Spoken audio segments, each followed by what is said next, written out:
Presented by Southall Travel. Thinking of travel? Think Southall Travel. Co-powered by ICICI Bank UK. In association with Shan, Khushiyan Chaklo, East End Spices, and Ashoka Baked Vada Pav and Dabeli Pav.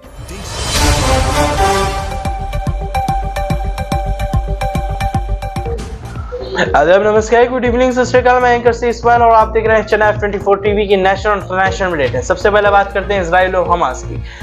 जब सारी दुनिया 7 अक्टूबर के दिन सो रही थी, ठीक उसी वक्त हमास ने इजराइल के ऊपर ताबड़तोड़ हमला बोला। खबरों की माने तो 700 से 800 तक के दरमियान रॉकेट हमास ने इजराइल के ऊपर डाल दिए। उसके बाद जवाबी कार्रवाई में इजराइल ने भी फलस्तीन पर पलटवार किया, जिसके बाद जो हुआ, जो कुछ भी हो रहा है, वो सब आप ही के बीच में है। यानी तब से लेकर अभी तक कुल तादाद 3000 से 4000 तक के करीब मौतों के आंकड़ा पहुंच गया है। यानी जवाबी कार्रवाई में ये आंकड़े कहीं ज्यादा तादाद भी अभी भी चल रहे हैं। ये लड़ाई हो क्यों रही है? जितनी मस्जिद अल-अक़सा मुसलमानों के लिए, यानी हम मुसलमानों के लिए जितनी अजीज मस्जिद अल-अक़सा है, उनके लिए भी कितनी अजीज है, ये खास रिपोर्ट दिखाते हैं आपको F24 टीवी की एक्सक्लूसिव ये रिपोर्ट।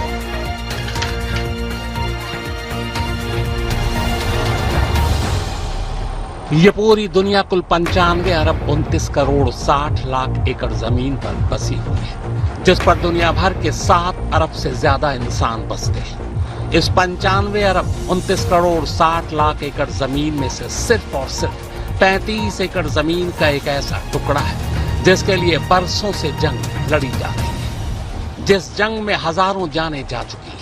लेकिन आज भी दुनिया की कुल 95 अरब 29 करोड़ 60 लाख एकड़ जमीन में से इस 35 एकड़ जमीन के मालिकाना हक को लेकर कोई फैसला नहीं हो पाया। नतीजा ये तस्वीरें हैं।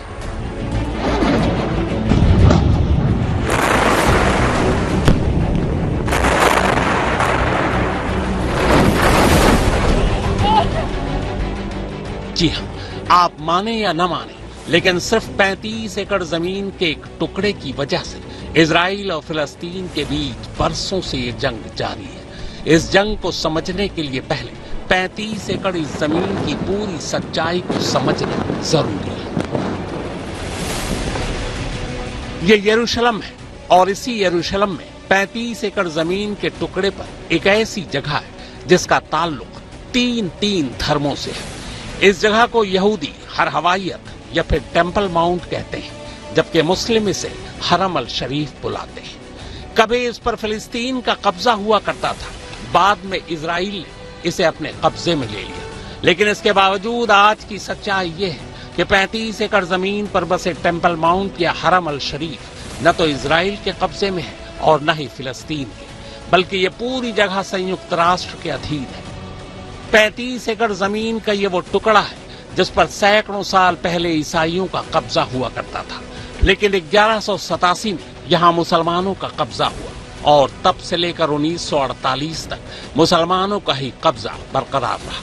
लेकिन फिर 1948 में इजराइल का जन्म हुआ और उसके बाद से ही जमीन के इस टुकड़े को लेकर जब तब झगड़ा शुरू हो गया। आइए जानते हैं कि आखिर 35 एकड़ जमीन के इस टुकड़े पर ऐसा क्या है जिसके लिए सदियों से यहूदी, ईसाई और मुस्लिम आपस में लड़ते रहे।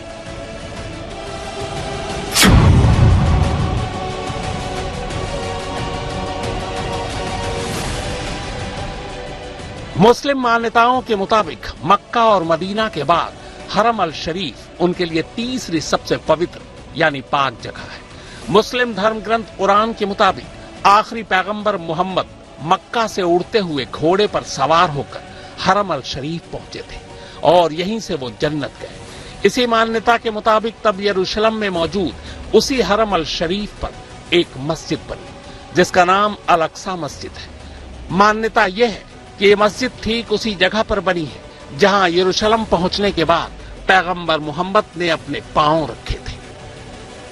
अल-अक़सा मस्जिद के करीब ही एक सुनहरे गुंबद वाली इमारत है, इसे डोम ऑफ द रॉक कहा जाता है। मुस्लिम मान्यताओं के मुताबिक ये वही जगह है जहां से पैगंबर मोहम्मद जन्नत गए थे। जाहिर है इसी वजह से अल-अक़सा मस्जिद और डोम ऑफ द रॉक मुसलमानों के लिए बेहद पवित्र जगह है। इसीलिए वो इस जगह पर अपना दावा ठोकते हैं।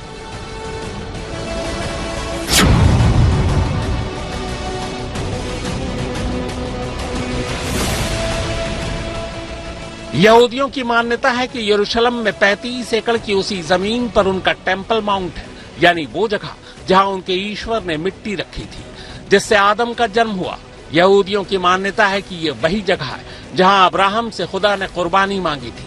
अब्राहम के 2 बेटे थे, एक इस्माइल और दूसरा इसहाक।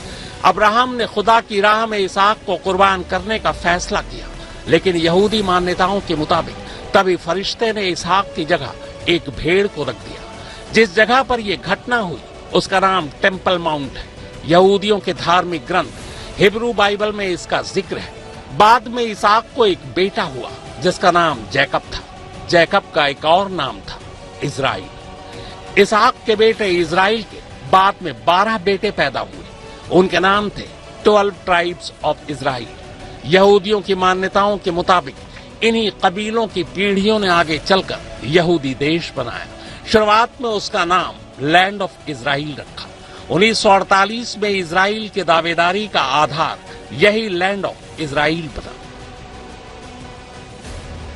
लैंड ऑफ इजराइल पर यहूदियों ने एक टेम्पल बनाया जिसका नाम फर्स्ट टेम्पल था। इसे इजराइल के राजा किंग सुलेमान ने बनाया था। बाद में यह टेम्पल दुश्मन देशों ने नष्ट कर दिया। कुछ 100 साल बाद यहूदियों ने उसी जगह फिर एक टेम्पल बनाया। उसका नाम सेकंड टेम्पल था। इस सेकंड टेम्पल के अंदरूनी हिस्से को होली ऑफ होलीज कहा गया। यहूदियों के मुताबिक ये वो पाक जगह थी जहां सिर्फ खास पुजारियों को छोड़कर खुद यहूदियों को भी जाने की इजाजत नहीं थी। यही वजह है कि इस सेकंड टेम्पल की होली ऑफ होलीज वाली जगह खुद यहूदियों ने भी नहीं देखी। लेकिन 1970 में रोमन ने इसे भी तोड़ दिया, लेकिन इस टेम्पल की एक दीवार बची रह गई। ये दीवार आज भी सलामत है। इसी दीवार को यहूदी वेस्टर्न वॉल कहते हैं। यहूदी इसी वेस्टर्न वॉल को होली ऑफ होलीज के एक अहाते का हिस्सा मानते हैं, मगर चूंकि होली ऑफ होलीज के अंदर जाने की इजाजत खुद यहूदियों को भी नहीं थी, इसीलिए वो पक्के तौर पर ये नहीं जानते कि वो अंदरूनी जगह असल में ठीक किस जगह पर है। लेकिन इसके बावजूद वेस्टर्न वॉल की वजह से यहूदियों के लिए ये जगह बेहद पवित्र है।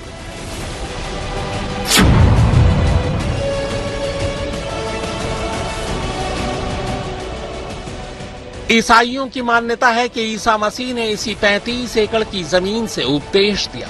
इसी जमीन से वो सूली पर चढ़े, फिर दोबारा जी उठे, और अब जब वो एक बार फिर जिंदा होकर लौटेंगे तो भी इस जगह की एक अहम भूमिका होगी। जाहिर है ऐसे में ये जगह ईसाइयों के लिए भी उतनी ही पवित्र है जितनी मुस्लिम या यहूदियों के लिए। अब सवाल यह है कि 35 एकड़ की जमीन का यह टुकड़ा जब तीन धर्मों के लिए इतना अहम है, तो फिर फिलहाल इस पर कब्जा किसका है? इन धार्मिक स्थलों की रखरखाव की जिम्मेदारी किसके पास है? और इसके लिए खास तौर पर यहूदी और मुस्लिम आपस में लड़ते क्यों रहते हैं? 1187 से पहले कुछ वक्त तक हरम अल शरीफ या फिर टेम्पल माउंट पर ईसाइयों का कब्जा हुआ करता था, लेकिन 1187 में हरम अल शरीफ पर मुसलमानों का कब्जा हो गया। इसी के बाद से हरम अल शरीफ का पूरा प्रबंधन यानी कि देखरेख की जिम्मेदारी वक्फ यानी एक तरह से इस्लामिक ट्रस्ट को दे दी गई। तब से लेकर 1948 तक इस्लामिक ट्रस्ट ही हरम अल शरीफ का प्रबंधन देख रही थी। इस दौरान इस जगह पर गैर मुस्लिमों की एंट्री नहीं थी। 1948 से पहले हरम अल शरीफ फिलिस्तीन का एक हिस्सा हुआ करता था। हालांकि तब भी यहाँ कुछ यहूदी शरणार्थी के तौर पर रहा करते थे, लेकिन उस वक्त फिलिस्तीन अंग्रेजों के अधीन था।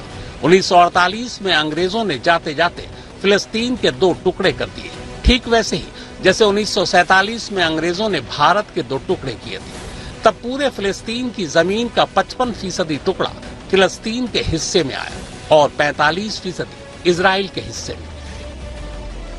इसी के बाद 14 मई 1948 को इजराइल ने खुद को एक आजाद देश घोषित कर दिया और इस तरह दुनिया में पहली बार एक यहूदी देश का जन्म हुआ।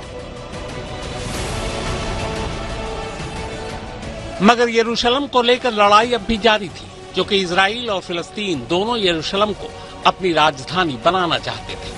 फिर धार्मिक लिहाज से भी यरूशलेम न सिर्फ मुस्लिम और यहूदी बल्कि ईसाइयों के लिए भी बेहद खास था। तब ऐसे में संयुक्त राष्ट्र बीच में आया और उसने एक तरह से फिलिस्तीन के एक और टुकड़े किए। अब यरूशलेम का 8% हिस्सा संयुक्त राष्ट्र के कंट्रोल में आ गया, जबकि 48% जमीन का टुकड़ा फिलिस्तीन और 44% टुकड़ा इजराइल के हिस्से में रह गया।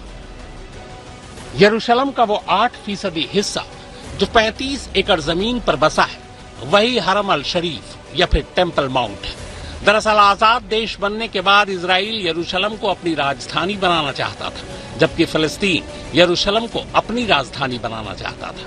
इसको लेकर जब तब झड़पें होती रहती थी। इसी का हल निकालने के लिए संयुक्त राष्ट्र की अगुवाई में यह फैसला हुआ कि 35 एकड़ जमीन के उस टुकड़े पर न इजराइल का कब्जा रहेगा न फिलिस्तीन का, बल्कि वो सीधे संयुक्त राष्ट्र के अधीन रहेगा। पर इसके बावजूद एक मसला अब भी बचा हुआ था, और वो ये कि हरम अल शरीफ या टेम्पल माउंट के रखरखाव की जिम्मेदारी किसे सौंपी जाए। तो इसका भी हल निकाला गया। एक तीसरे देश जॉर्डन को हरम अल शरीफ या फिर टेम्पल माउंट के प्रबंधन की जिम्मेदारी सौंपी गई। साथ ही ये भी समझौता हुआ कि मुस्लिम यहूदियों को बाहर से उस टेम्पल माउंट के दर्शन की इजाजत देंगे। हालांकि वो पूजा पाठ नहीं करेंगे। यही सिलसिला अब भी चला आ रहा है, लेकिन होता यह है कि दोनों ही तरफ के कट्टरपंथी लोग इस समझौते को नहीं मानते। इसीलिए जब कोई यहूदी टेम्पल माउंट के दर्शन के लिए आता है तो अंदर से उस पर पथराव किया जाता है। जवाब में इजरायली भी उन पर पथराव करते हैं। इस समझौते के बावजूद 1956, 1967, 1973 और 1982 में इजराइल फिलिस्तीन आपस में लड़ते रहे और इजराइल लगातार फिलिस्तीन की जमीन पर कब्जा करता रहा। और फिर नौबत यह आ गई कि पहले 55%, फिर 48% से सिमटते हुए 22% और अब 12% जमीन के टुकड़े पर ही फिलिस्तीन सिमट कर रह गया है।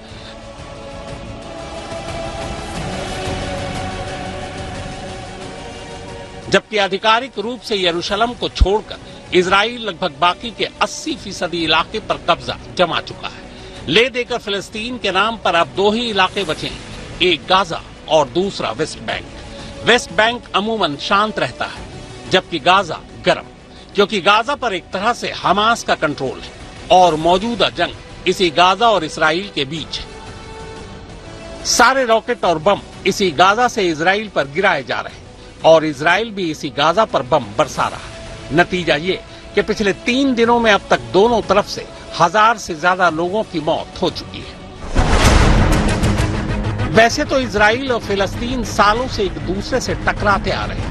दोनों मुल्कों की इस जंग में अब तक हजारों लोगों की जानें जा चुकी हैं। लेकिन क्या आप जानते हैं कि इजराइल बार बार जिस फिलिस्तीन से लोहा लेता है, उस मुल्क यानी फिलिस्तीन के पास अपनी कोई सेना ही नहीं है।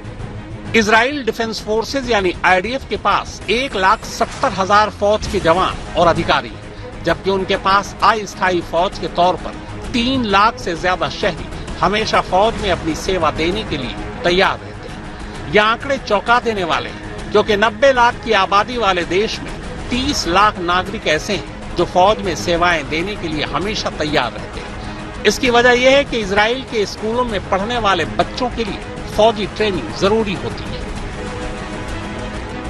दूसरी तरफ फिलिस्तीन की हालत यह है कि वो खुद के हथियार के नाम पर कुछ रॉकेट्स ही बना पाता है, जिससे अक्सर इजराइल को निशाना बनाता है। हालांकि जानकारों की माने तो इनमें से भी ज्यादातर रॉकेट वो या तो ईरान की मदद से बनाता है या फिर ईरान चोरी छुपे इन रॉकेट्स की सप्लाई फिलिस्तीन को करता है। फिलिस्तीनियों के पास कोई स्थायी सेना तो नहीं है, लेकिन गाजा और वेस्ट बैंक में इजरायलियों से लोहा लेने वाले हमास समेत कई लड़ाके गुट हैं और इनकी तादाद करीब 80,000 के आसपास है।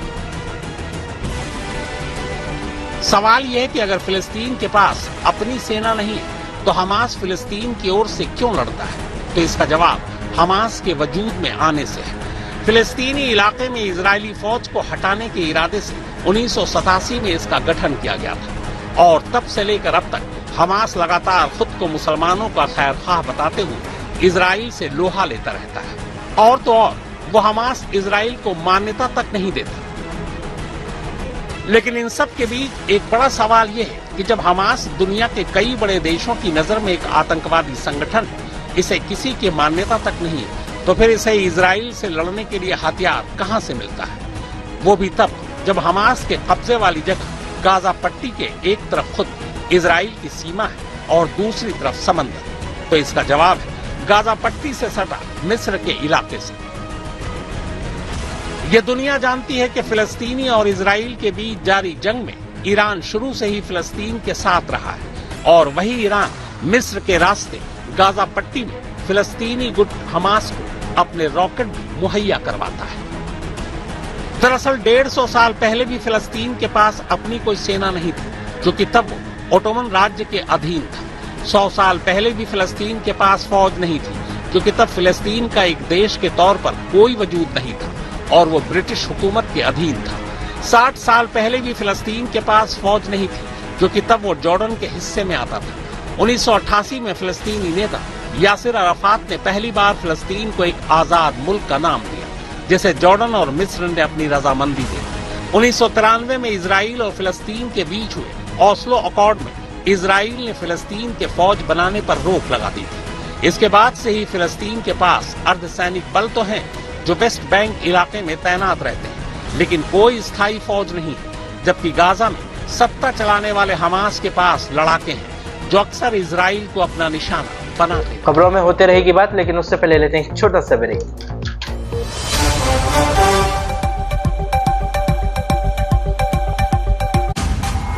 दिल की वो बातें जो हम बोल नहीं पाते, डायमंड बोलता है। जैसे क्या तुम अपनी सारी जिंदगी मेरे साथ बिताओगी? मैं तुम्हारा हमेशा ख्याल रखूंगा। 10 नहीं 10,000 साल साथ निभाऊंगा।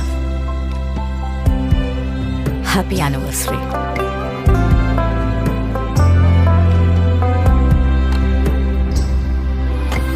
आज भी सबसे खूबसूरत हो तुम।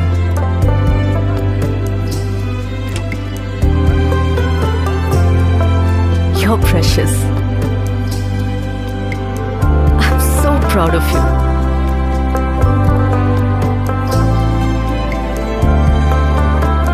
कुछ भी हासिल कर सकती हो तुम। I'm really sorry हो।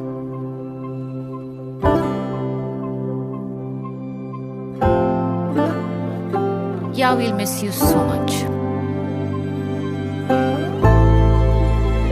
I love you माँ हो।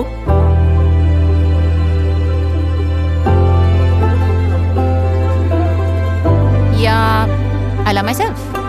दिल के सारे राज खोलता है जब ये डायमंड बोलता है। दिल की ऐसी बातों को डायमंड से बुलवाओ।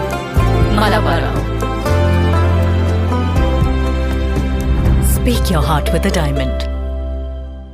Powered by Quick Heal। आपके पीसी में कौन रहता है? वायरस या Quick Heal। Nerolac Paints Beauty Gold Washable, साफ प्लस सेफ। इलोइस हेयर रिमूवल क्रीम, अब त्वचा बनेगी शाइनी और lovely. Bournvita, vitamin D की ताकत। Tresemme serums, salon smooth open hair for up to 48 hours. And Relaxo Bahamas, keep chillin', keep flippin'. In association with Cremica Tomato Ketchup, the taste you know, the taste you love, and Timex, choice of the Titans.